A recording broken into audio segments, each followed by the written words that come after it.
Assalamualaikum warahmatullahi wabarakatuh. Apa kabar sobat sekalian? Semoga baik-baik saja. Jumpa lagi di channel Rahmat Romdoni.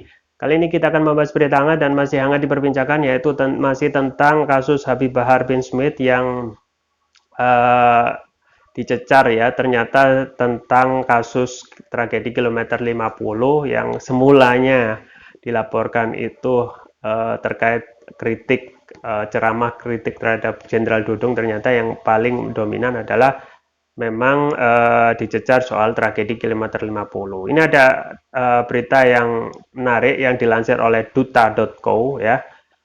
Habib Bahar dicecar soal tragedi kilometer 50. Gus Yassin, ini kesempatan buka buku putih depan hakim. Nah, ini bagaimana selengkapnya? Langsung saja kita baca. Pengacara senior Surabaya Haji Cecep Muhammad Yassin memberikan catatan menarik terkait kasus baru yang menjerat Habib Bahar bin Smith (HBS). Kabarnya HBS masuk tahanan Polda Jabar setelah menjadi tersangka usai menjalani pemeriksaan selama kurang lebih 11 jam terkait penyebaran berita bohong soal Habib Rizik Syihab dan tragedi kilometer 50. Ini menarik. Tak akan ada asap kalau tak ada api, itu pasti. Soal benar tidaknya dia menyebar berita bohong, biar hakim yang mengadili.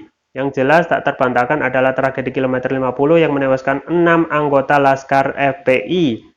Andai tidak ada tragedi kilometer 50, saya yakin tak ada pula berita yang dituduh berita bohong tersebut, jelas Gus Yassin panggilan akrabnya kepada duta.co.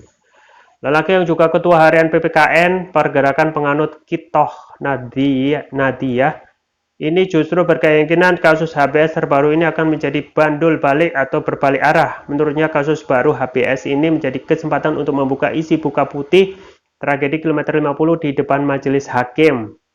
Membaca pernyataan Kepala Bagian Penerangan Umum Divisi Humas Polri Brigjen Ahmad Ramadan bahwa penyidik sudah memeriksa 50 saksi dan 6 barang bukti terkait, maka HBS pun bisa ajukan ratusan saksi. Prediksi saya dia siap menjadi tumbal demi tragedi kilometer 50 tugasnya.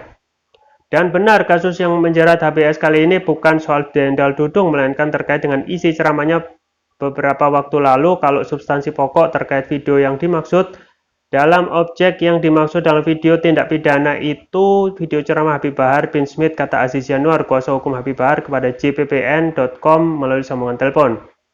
Babak baru. Lalu Yanuar mengungkapkan bahwa pertanyaan penyidik Polda Jabar itu lebih kepada isi ceramah Habib Bahar yang berkaitan tentang Habib Rizik Syihab dan peristiwa kematian 6 Laskar FPI di kilometer 50 tol Jakarta Cikampek. Isi ceramah itu antara lain soal HRS, kemudian soal peristiwa KM 50 atau tewasnya syuhada lanjutnya. Soal isi ceramah Habib Bahar yang terkait Kasat Jenderal Dudung Abdurrahman, Aziz justru mengatakan tidak menjadi pertanyaan penyidik secara mendalam. Di ceramah itu ada soal Jenderal Dudung, tetapi tidak lebih ditanyakan lebih dalam oleh penyidik, ungkap Aziz Yanuar. Namun ketika menyinggung Habib Rizik dan KM 50, Aziz menyebut pihak kepolisian lebih intens dalam melakukan pembahasan. Ini kemudian memunculkan banyak spekulasi. Publik menilai pengacara HBS kecolongan. Karena publik mengetahui dugaan kasus yang menimpa penceramah itu terkait Kasat Jenderal Dudung Abdurrahman. Sah-sah saja kalau publik punya anggapan seperti itu, karena masyarakat tahunya HBS baru saja bersih tegang dengan Brigjen Ahmad Fauzi dan Rem 061 Surya Kencana. Tetapi hukum tidak bisa kita ajak sandiwara. Yang jelas, kalau benar ini soal kilometer 50, berarti sama saja membuka babak baru peristiwa yang merenggut 6 suhada FPI pungkasnya. Ya, kita juga juga surprise ya, karena yang diberitakan di media itu terkait kritik ceramahnya, kritik tentang Jenderal Dudung ya, dan itu diperkuat ketika Danrem 061 Surya Kencana, yaitu Brigjen Ahmad Fauzi itu datang dan bersih tegang suruh datang ke Polda Jabar ya, seakan memperkuat kalau ini adalah kasus tentang ceramah tentang kritik ya terhadap Jenderal Dudung ya. Ya, untuk kasus kilometer 50 ya, yang lebih intens ditanyakan oleh penyidik daripada kritik terhadap Jenderal Dudung ya, itu suatu apa namanya blessing in disguise ya, blessing in disguise atau hikmah yang bisa diambil ya. Artinya kemungkinan pengamat termasuk juga eh, pengacara ini yaitu Gus Yassin ini juga menjadi kesempatan untuk buka buku putih di depan hakim ya. Nah, karena kalau sekarang ya buku putih itu memang lumayan beri padat ya. Meskipun dan itu memang harus dibaca. Selama ini apa yang dilakukan oleh tim mandiri untuk pembela Laskar FPI, 6 Laskar FPI itu seakan mandek di jalan gitu ya, karena tidak meskipun sudah ada tersangka dan sudah ada dihukum, terkesan bahwasanya kasus ini ya, kasus ini masih banyak kejanggalan-kejanggalan ya. Di antaranya banyak sekali berita-berita yang tidak benar ya dalam hal TKP ya. Kita bisa cek di jejak digital ya. Kemudian bagaimana tim independen pembela Laskar FPI, 6 Laskar Suada FPI itu sampai juga berkoordinasi dengan Komnas HAM ya, dan kita ketahui itu belum memberikan hasil yang memuaskan ya. Ya, sekali lagi meskipun sudah ada hukuman terhadap tersangka dua polisi itu, tetapi seakan warga itu belum yakin bahwasanya apa yang orang yang berada di balik itu merupakan menjadi mastermind ataupun yang mengkomandoi ya terhadap pengejaran Habib Rizik Sihab pada waktu itu. Dan kalau kita melihat memang ini kesempatan yang bagus untuk uh, Habib Bahar bin Smith misalnya untuk mengajukan banyak saksi terkait kasus kilometer 50 ya. Dan Habib Bahar bin Smith sudah diperiksa kurang lebih 11 atau 12 jam. Dan ini juga yang paling penting adalah integritas dari hakim nantinya ya.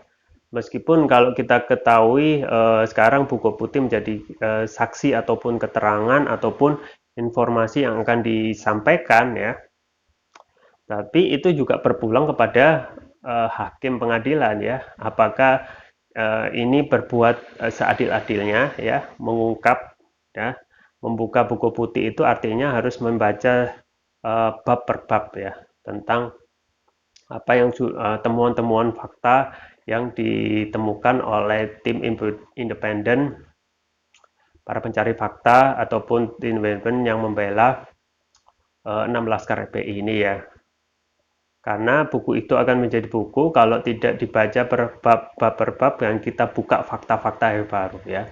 Karena selama ini yang mendominasi tentu saja kalau kita seakan tidak bisa menerima gitu ya, tidak bisa menerima keterangan polisi ya secara yang melakukan tindak pidana itu dalam tanda kutip adalah polisi itu sendiri ya. Seakan kita sulit untuk bisa percaya apakah yang disampaikan oleh polisi itu benar ya, bahwasanya misalnya apa namanya Laskar FPI juga mempunyai senjata ya, padahal sudah diketahui bahwasanya Laskar FPI itu tidak dipersenjatai senjata api gitu ya.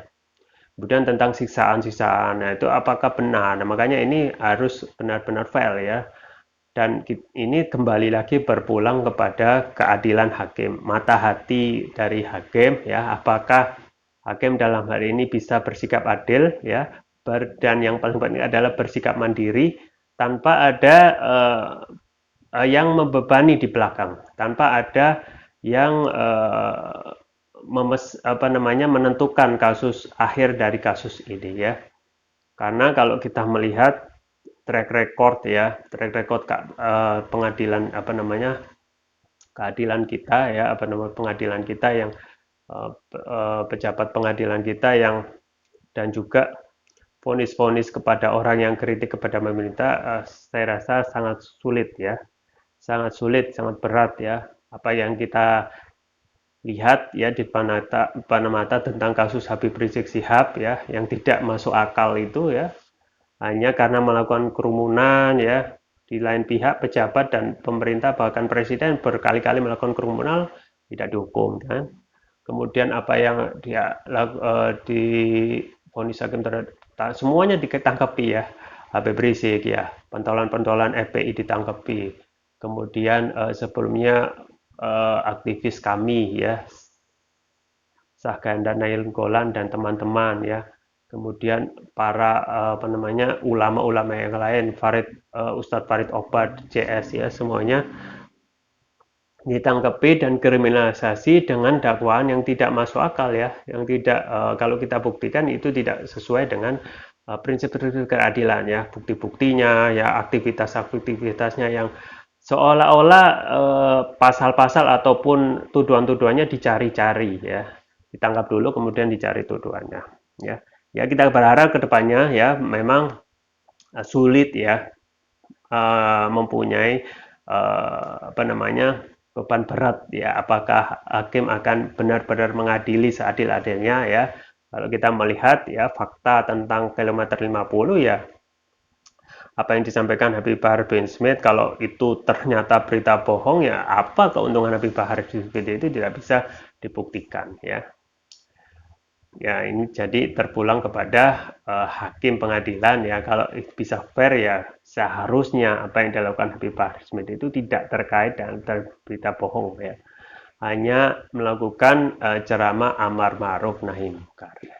Oke, itu yang bisa saya sampaikan. Semoga bermanfaat. Saya Rama Raununi. Jangan lupa like, share, dan subscribe. Coba-coba lagi. Wassalamualaikum warahmatullahi wabarakatuh.